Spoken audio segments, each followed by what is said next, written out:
Hey, welcome everybody to our Unlock the Middle Videocast, where we explore and celebrate all that is special about middle school.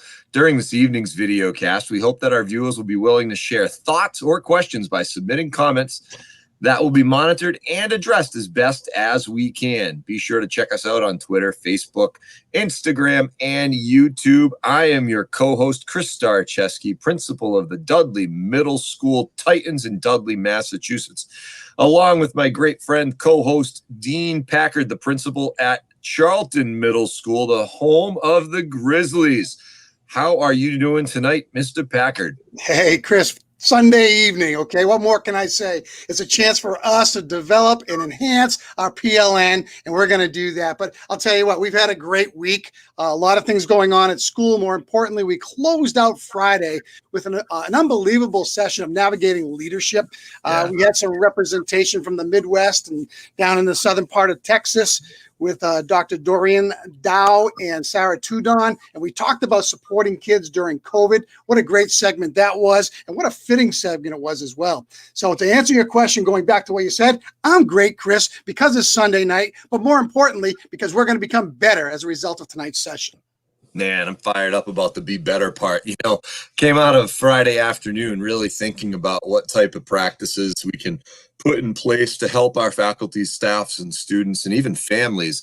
And, you know, tonight is actually a really good segue back into that discussion on Friday of how to best support others. And, you know, our job as, you know, building level administrators has certainly shifted and shaped over these past few months, as all, you know, building level administrators' jobs have shifted with COVID. Having connections with teachers in different ways, having connections with students and families in very different ways than we're used to.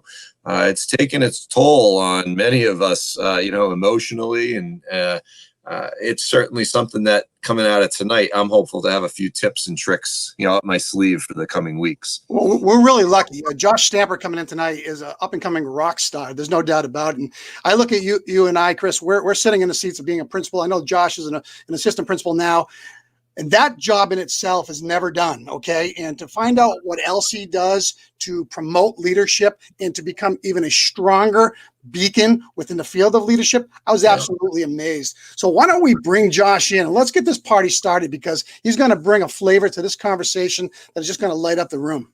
Sounds good to me. Why don't you go ahead and start introducing, and I'll see if I can bump them right into our room. All right, that sounds great. Listen, it's our pleasure tonight at Unlock the Middle to bring on our show Joshua Stamper. He is a middle school assistant principal for a Northeast Texas school district, where he has had an amazing opportunity to serve at 4 campuses in 2 school districts. Prior to Josh's current position, he was an art teacher and athletic coach for 6 years, working with students in grades 6 to 8. In addition to his administrative position, Joshua is a podcaster, author, leadership coach, education presenter, and podcast network manager for what we all know is one of the greatest teams out there, that Teach Better team. Josh, welcome to our show tonight. Man, I've had the luxury of watching you in action. You are nothing short of amazing, and you are a rock star in the making. Oh, I appreciate that. Thank you, Dane and Chris. It's an honor to be on the show with you. Well, it's an honor to have you here. Josh, why don't you give us a little bit of background about yourself before we jump into this, what you're all about and what you bring to the table, because you have a lot to offer, my friend. Oh, I appreciate that. Well, honestly, I was a graphic designer when I got out of college, and I thought that was what I was going to do for the rest of my life. But in 2005, the economy crashed and my job got dissolved. So I didn't know what to do at the time. And I knew I liked 2 things. I liked art and I liked sports. And so the way to do that was to be a teacher and a coach. And so I went back to school and got my degree. In Minnesota was where we were living. You can probably see all my Minnesota gear here representing. And the economy was still really bad. And so it was either, you know, being a half-time teacher or working on a cart. We decided to look elsewhere. And so landed in Dallas, Texas, and the economy was flourishing down here. And so, yeah, I was an art teacher for 6 years, coached for 3. I coached football, basketball, and track. And then it was my first year of coaching. My assistant principal tapped me on the shoulder and said, "Hey, I think you have the ability to be a leader on this campus. And have you ever thought about administration?" And I kind of laughed it off. I was just trying to get some coffee in the break room. I didn't know it was going to be a life-changing conversation. But he was like, "No, I really think that you have the ability to be an administrator. And so a month later, I was in the program, and then a couple years later, I was the dean of students at a middle school. Did that for a year. It was pretty much all discipline, and learned a lot during that 1 year. Most of the gray hair that I have here is from that 1 year. And then was promoted, and I've been an assistant principal now for 7 years in 2 different districts and 2 different schools. Hey, Josh, that's a great story. And Chris, before you go, I got to just share this with you. I, too, was a coach in my district, a basketball coach, high school basketball coach for 12 years, got the tap on the shoulder. And luckily, there's always somebody that sees that in you. Yep. And that person who tapped you on the shoulder and got you into it did it for a reason. Because I look back right now, and Sean Gilrain was my guy that said, you need to be in leadership. And it gave me that inner momentum to get in that leadership program, get that second master's. So kudos for you for doing that. And kudos for the person who represented to get you in there. So nice work. Yeah. No. Yeah, go ahead, Josh. No, I was just going to say, as a leader now, like that's one of my main missions. I know you asked like kind of what makes me tick, and that was the whole reason behind the podcast. And now I'm writing a book is because I want to do the same thing as leaders have done for me. And find those folks that I can identify that have those skills that may have not even thought about leadership before. Yep. Because a lot of times teachers are like, I'm just a teacher. And it's like, no, you're a leader. Like every educator is a leader. You have the ability and the skills. Let's push on that, and let's grow within that position, but then also moving forward. Well, we hand the baton over. We have to hand that baton off. So we're only here for so long. Chris, go ahead. Bro. Thumping that drum around developing and cultivating leadership is really essential and important. And kudos to you for recognizing that and really, picking up those drumsticks and really getting that rolling. It's really important to develop that in your relationships with your faculty and staff. Yep. But one thing that's really important right now in our world is trauma sensitivity and ensuring that we've got some really great trauma-informed practices. Mm-hmm. Just from your experience, Josh, in your current district and within everything that you're involved with, talk a little bit about what you're seeing with trauma-informed practices and help us understand it a little bit deeper. Sure. I'll go back to when I was a dean of students. I said I learned a lot that year. That was a school that was, it was Title I and had a lot of difficulties in the community, which were being brought onto the campus. And honestly, I was just going off experience, my own experience as a student, as a teacher, and it was very traditional. It was suspending kids, in-school suspension, out-of-school suspension. And what I found was that the problems just persisted, if not got worse, and the relationships were breaking down. And I was extremely defeated by the end of the year. And I was like, something needs to change. At the same time, in my own house, my wife and I were we had decided to start fostering kids and going through the adoption process. And so with that, we have to go through a lot of training every single year. One of those trainings just happened to be with TCU with Professor Purvis on trauma-informed practices and all of the different things that are occurring with students in our community all over the world that we don't even know about. And honestly, going into that, I was like, why do I have to be at this training? I'm already a parent of 2, like I know what I'm doing. And I had a really bad attitude about it. Now looking back, it was probably the most important training I've ever been a part of. It was a series of trainings where they were just trying to show that so many students, so many kids, like 70% have some form of trauma in the United States, and that it's more prevalent than we even realize. And one of them is neglect. And it showed like the biology of how it broke down the student's brain and how most of the times when a student is like yelled at, for instance, right? That happens all the time where, maybe a student's running in the hallway and you're addressing them like stop running, especially in middle school, right? And how that negative response that is not typical is typically from a form of trauma. And so, just getting the strategies. And so it was just kind of that light bulb moment for me of, I'm doing everything wrong, right? As at home and at school, what does that look like, especially as an administrator, and how can I change that? And then I was just on a mission of what can I look at, what can I do differently than just sending people back into an environment that's already toxic and already has created so much harm in their lives. And I found restorative practices, and really when I got promoted to my next position, that was like everything I was focused on was just on discipline and what does restorative practices look like. Josh, let's go for a second before I go into the next question. Yeah, of course. Talk about brain development. Chris and I both live in the world of middle school, kids between the ages of 10 and 14. They don't always have the ability to comprehend in the moment the long-term effects of what they're doing. Right. From a teacher's mindset, okay? You're so caught up with teaching and you're just piling the workload onto kids, and you forget that they get frustrated or they need that break or they don't want to be called out. Or how does that brain absorb the ability to be able to make it through the day at a middle level? I mean, let's talk about that for a second when you're talking about the trauma portion. Well, just on a typical brain, let's not even talk about like trauma, right? Is the rate of growth for an adolescent student is pretty much the same rate as a 2-year-old. So you can only imagine what that looks like. Because, if you remember, or for anyone that's in middle school, a 6th grader, the height of a 6th grader to an 8th grader is night and day, especially as a boy, right? And that's also the same rate as the brain. So just that alone on a typical adolescent brain, you have to understand that that is at a rapid rate, in which case is going to also impact emotions. And a lot of times they don't even understand the emotion that they're going through. And so that's why you get these wild reactions. Now, then you throw in trauma where you're actually creating breakdowns with the brain stems themselves, like the little trackers.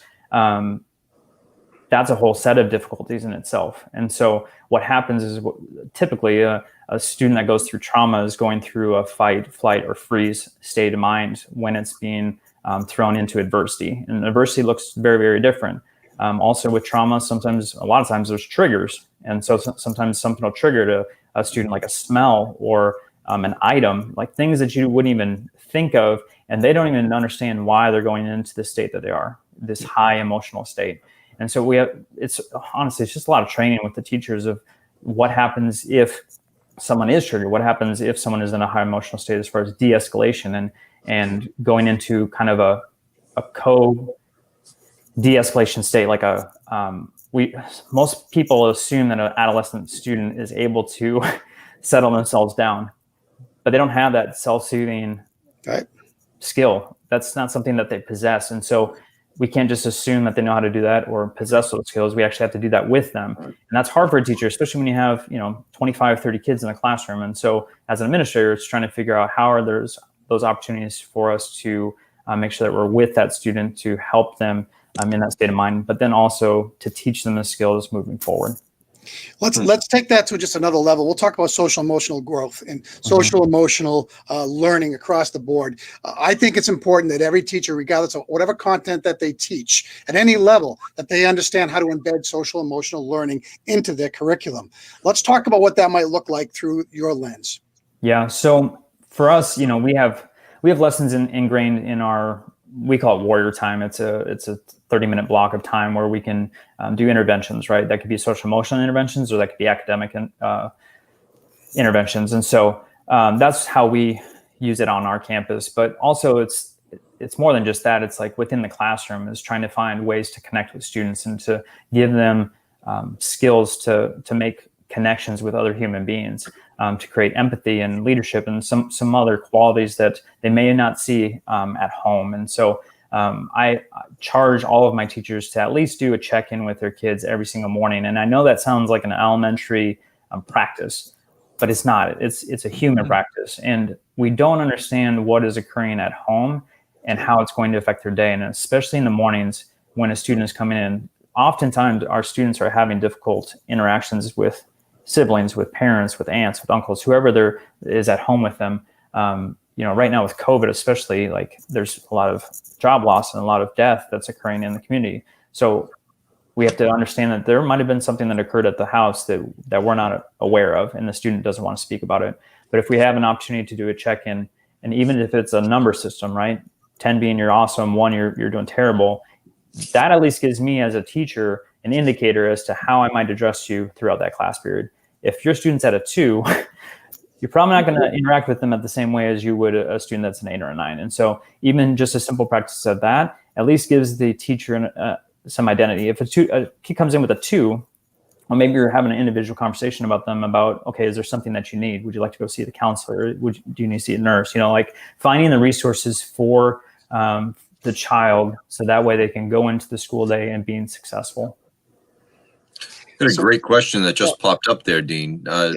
Mr. Stamper, do you have any suggestions for remote learning SEL strategies? Yeah, so it's very, very similar as far as the check-ins, because we had Nathan Maynard. He's a co-author of Hacking School Discipline. Amazing guy. He came out and I shouldn't say came out. He was on Zoom like we're doing now, right? I mean, he was giving us SEL practices and doing the check-ins, finding ways to connect with students, right? We used to do, or we still do, online and in person, is the relationship circles. So, just asking general questions and trying to make those connections from student to student to student to teacher, to make sure that they understand that there's other people that have the same interests and things that are just like them. A lot of times our students are having identity issues. They don't know how to, connect with other people, or they feel like, I'm the only one that's going through this right now. And there's other people that are going through the exact same thing and that can help them. So we're trying to find ways to still within the online classes do these relationship circles and do the check-ins. Josh, one of the things that I'm just writing my newsletter for the week, and I always find something to inspire my teachers. And we talked on Friday, Navigating Leadership, and we talked about, it's great. The content's important, but if that first 5 minutes or 6 minutes isn't about connecting with kids, the content's not relevant. Kids will tune it out. This is middle level adolescence. Yeah. Okay. They need to feel as though they're liked before learning takes place. And everything you're speaking to right now it just shows the importance of it, and something we definitely have to work to become better at across the board. Well, and I always like to say you can't get information to the brain unless you go through the heart. That's totally what's happening. You need to make sure that you have a relationship. And like Dave Burgess, we were talking before about Dave. Dave always talks about, like, if a student doesn't have to go to your class, would they go? Well, right now in online learning, that's really what's happening. They can turn off their camera and go play video games if they want. But if they have a true relationship and that teacher is showing that they care about that student, they're coming to class and they're going to learn. I promise you that. So I think we're in a big trial here of trying to figure out, what does school look like? What's the priority? Priority is the relationship.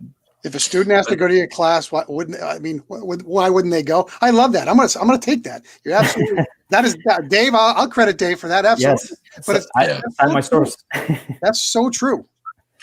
Josh, as we sit down and we think about, what used to be considered, alternative approach to education, and you used the words restorative practice a little while ago. Yeah.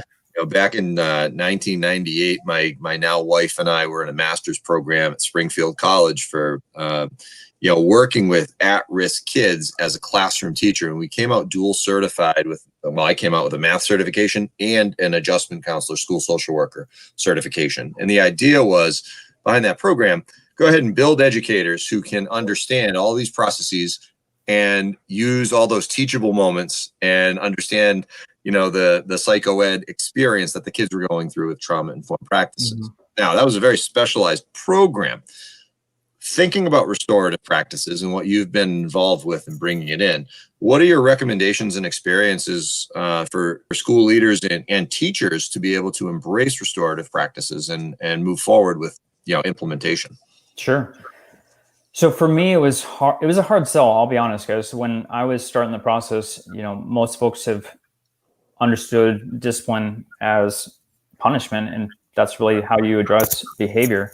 And so for me, what I did was I created a relationship action team, and really was looking at social emotional learning, but then also restorative practices and how that looked like within the classroom. And so, we looked at building the relationship within the classroom, ownership with the students to the subject matter. So for instance, like classroom contracts that they built, what does that relationship look from student to student, student to teacher, and then teacher to student? And the students love that one because they get to tell the teacher what their expectations are, back to themselves. Yeah. We talked about relationship circles, how to make connections that way. Also restorative circles within the classroom.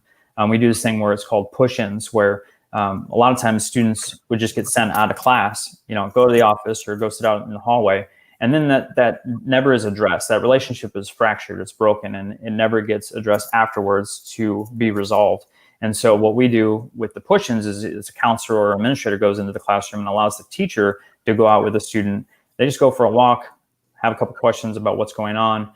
That way the relationship continues, and then they can come back and the student doesn't have to get sent to like ISS or something like that. on a minor infraction.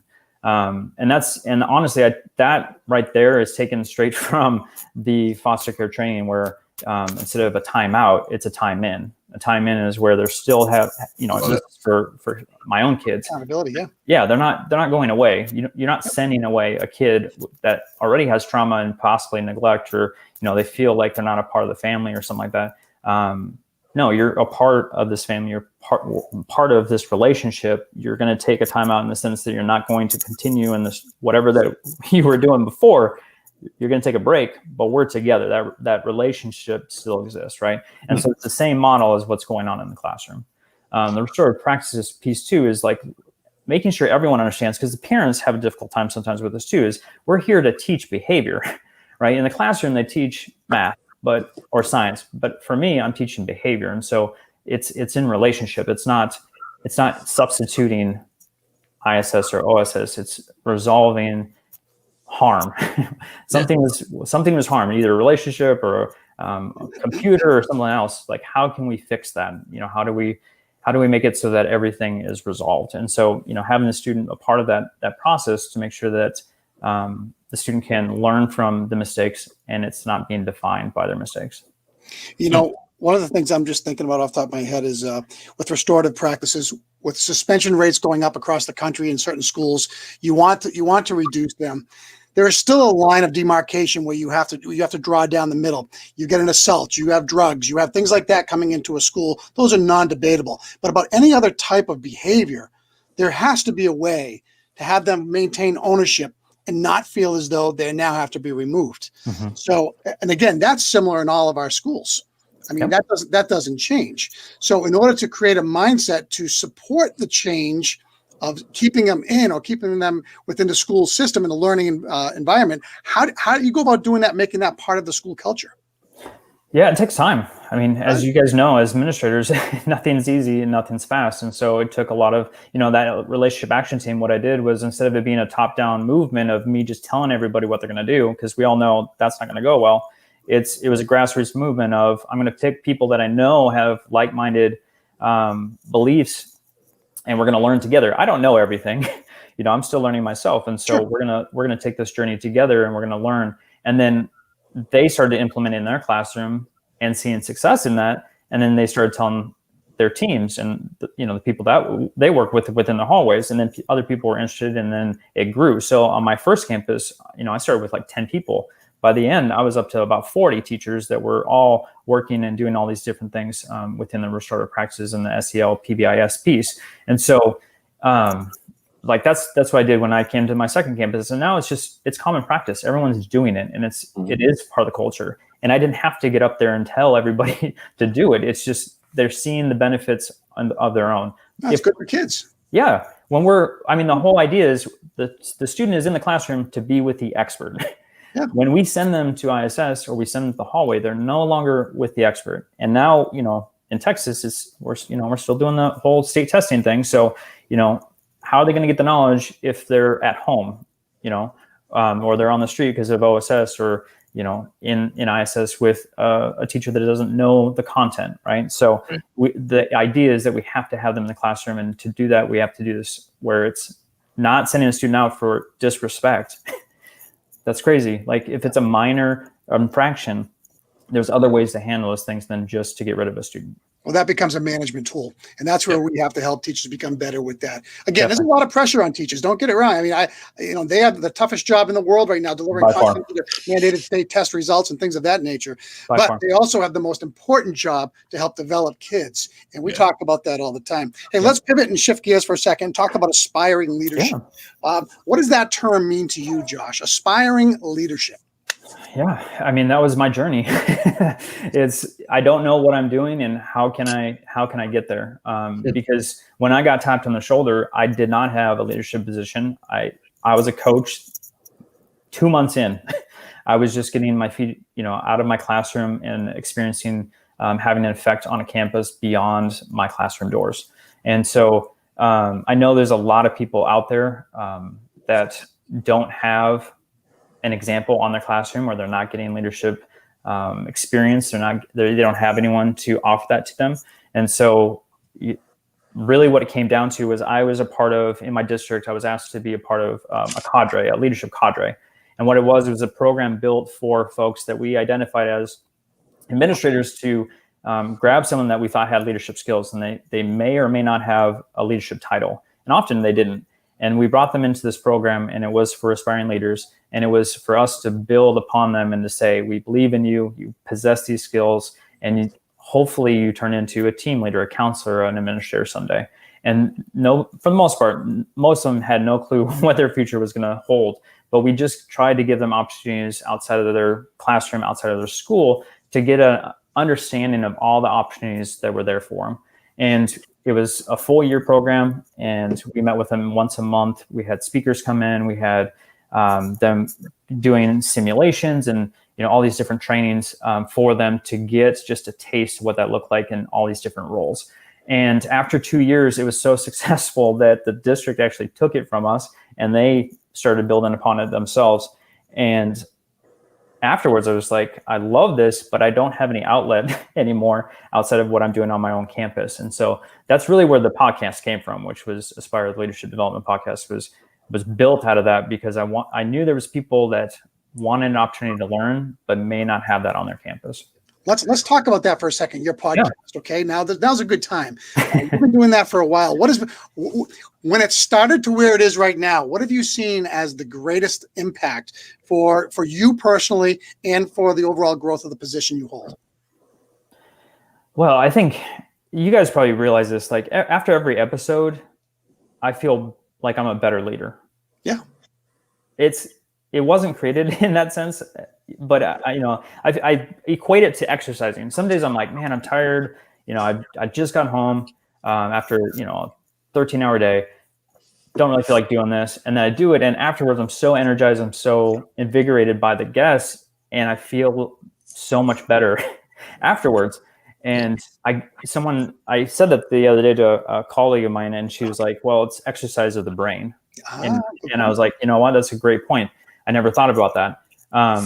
And so for me as a leader, I know I've grown exponentially because of the podcast. As far as the opportunity, I mean, I'm on the Teach Better team now. I've got a book I'm writing. I mean, there's so many other opportunities that have come from this that I never even thought was possible. I still have to pinch myself some days because I'm just surprised by it all. But that's not why I got into the podcast. The podcast was, and still is just to help people and give them as much information as possible. Well, we find certainly got the same parallel there. Yeah. Sorry, Dean. No, go ahead. In terms of how we started, we were just trying to find ways to extend and expand the PLN and to be able to not really bring our knowledge into the conversation, but other people through our access to knowledge, into the conversation. And this platform is certainly doing that for us, and yours is doing a similar, goal for you. Congratulations for everything that you're doing, Josh. It's exciting to be able to sit back and listen to you. I heard you mention the book that's coming up, Aspire to Lead. First, if you could, just talk a little bit about where the inspiration to write the book came from, and then give us a little behind the scenes look about what's going to happen when that's up for sale and on my shelf. I'll make sure you both have a copy for sure. So the book came from really a presentation that I kept providing. I started speaking, and Aspire Lead was one of those things that I started speaking on. And I just took the word aspire and broke it down. So it's activate, support, persevere, identify, reflect, and execute. And I use those terms for each chapter and just broke it down using my own journey, my own mistakes through the 3 years and trying to get into the role. And then once I was in the role, just kind of highlighting 3 things, which is creativity, passion, and compassion. And the compassion piece is more, and the empathy more about like what we just talked about, which is the trauma informed and the restorative practices piece. So kind of has just these different aspects. But mostly it's really just trying to establish the landmines that we all kind of go through, going from a teacher to an administrator, or a teacher into a leadership position, And what I'm trying to do is just trying to allow people to learn from my mistakes and see like maybe they can navigate around those. No, Josh, one of the things you said that's resonating with me, and it was a little while about 4 minutes ago, you said this, and I want to pull back to it. Sure. You said everyone is a leader.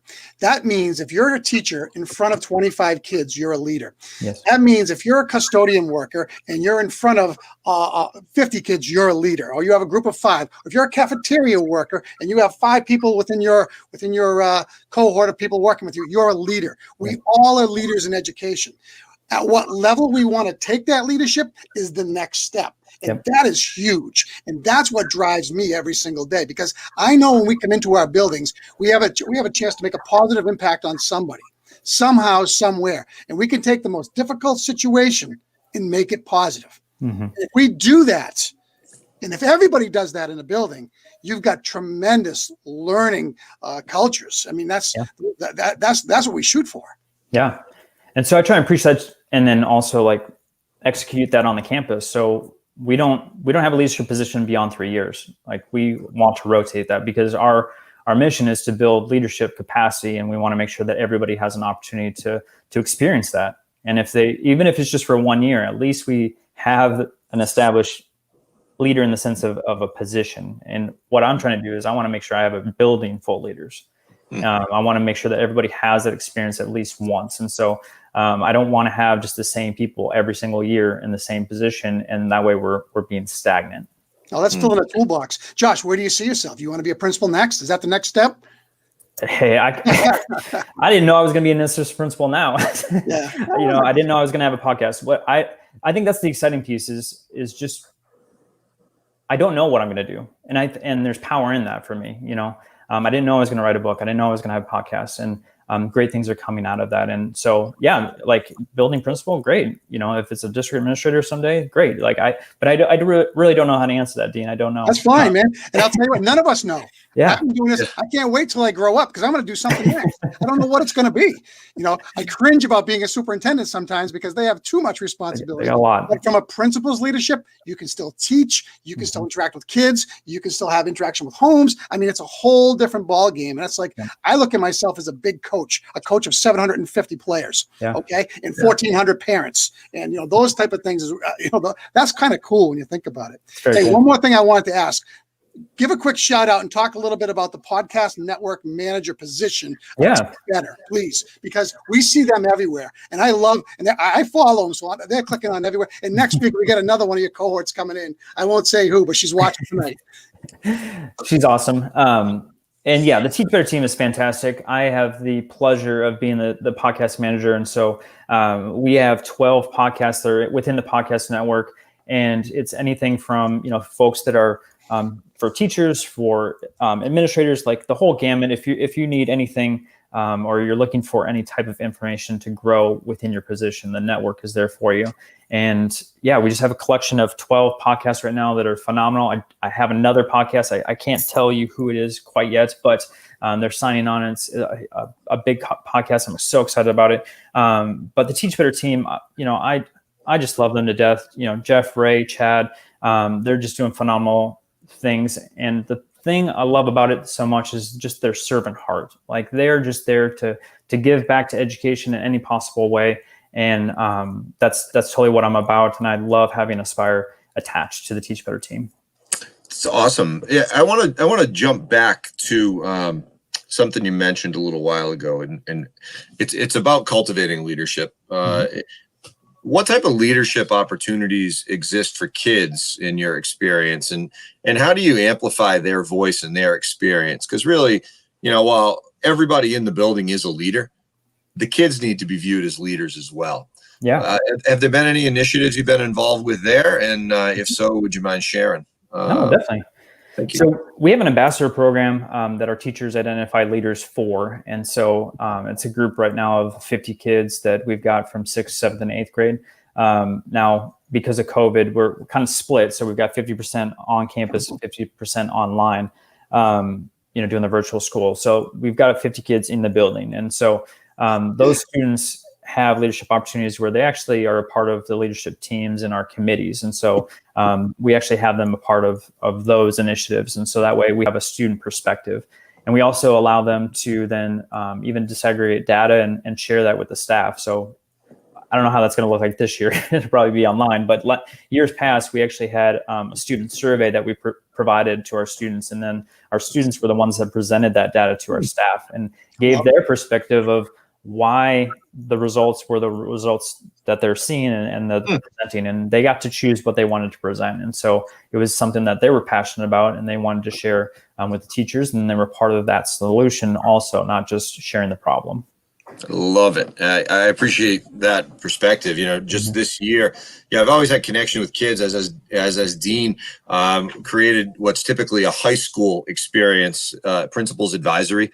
Had a couple of meetings so far with our kids, and they're just so insightful and so invested. When you ask them the question about what do you want and how can we achieve it, they've got the most brilliant ideas and reasonable plans of action as kids, and it's amazing to hear that voice. So I'm looking forward to engaging in that more formally as this year rolls on, especially this year, because for us, and I'm sure for you, we're trying to connect with kids, and it's just not the same. You walk the halls and it's quiet. You go into a classroom, everybody's sitting at their assigned seat, and there's very little movements throughout the day. So the more that we can cultivate that leadership, the more that we can remind kids that they have a voice and be powerful. Student voice is transformative, Chris. Yeah. It's transformative. And if a teacher's mindset allows the voice to permeate in, oh my God, it can take places you've never been. And again, that's not a knock on educators. Educators are creatures of habit. And I say it all the time. I did it for 10 years. I know what I know, and I'm damn good at what I know. But what I don't know could scare me. And a kid's voice, that can be very daunting for an educator. But I mean, the conversations that I have through my administrative council with kids, it's amazing. Yeah. Because even from an administrative standpoint, how can I serve you better as your principal? Yep. Are you kidding with me? Things I never thought of because it's through their lens. Yeah. That is huge. It's huge. So I appreciate that. All right, Chris, wrap it up, my friend. This is where we go. Man.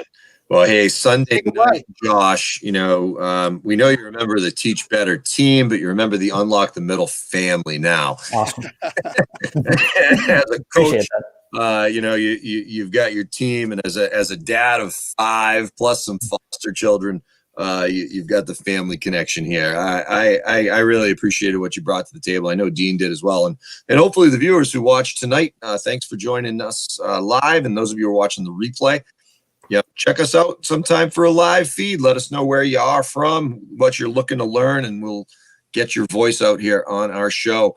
Let me just kick in one time before you close it out. We're kill me every week. River Grove, Illinois on Tuesday night to recognize another middle marvel in the classroom. So we won't say who, but I'm excited to bring her on. 7th and 8th grade ELA teacher straight from that school. We are pumped and jacked, and we can't wait to celebrate her journey. So finalize it, Chris, and we'll roll. All right, man. Well, I was going to say on Tuesday, be sure to tune in for our Middle Marvel segment Friday afternoon at 3 p.m., Navigating Leadership, where we host leaders from around the country, and we just have a roundtable discussion about a relevant topic that we're all working through or slogging through, whatever the case may be. Hey, everybody, be well, be better, be safe, and always, always enjoy your time, because you never know what tomorrow is going to bring. Be well, everybody.